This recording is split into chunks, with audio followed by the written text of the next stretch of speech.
তো আজকে আমার এই ভিডিওটা হচ্ছে নতুন কন্টেন্ট ক্রিয়েটরদের জন্য।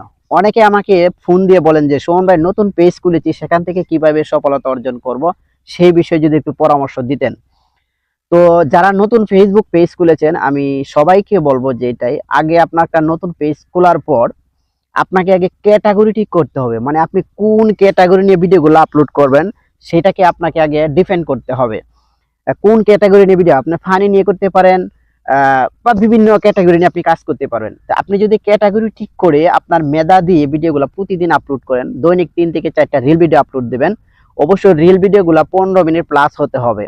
আপনারা 15 মিনিট প্লাস রিল ভিডিওগুলো আপলোড দেওয়ার চেষ্টা করুন। আর অবশ্যই ট্যাক্স, ফটো, এগুলো অবশ্যই ফেসবুক পেজে প্রতিদিন আপলোড দিতে হবে। প্রতিদিন একটা ট্যাক্স, একটা ফটো, 3টা রিল ভিডিও।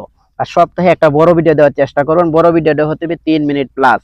যখন আপনি এভাবে নিয়মিত কাজ করবেন, 60 দিন পূরণ হবে। 60 দিন পূরণ হওয়ার পর আপনাকে লাইভ অপশন দিবে। আপনি 60 দিন পরে আপনি সেখান থেকে 100 ফলোয়ার পূর্ণ হলে আপনি সেখান থেকে লাইভ করতে পারবেন।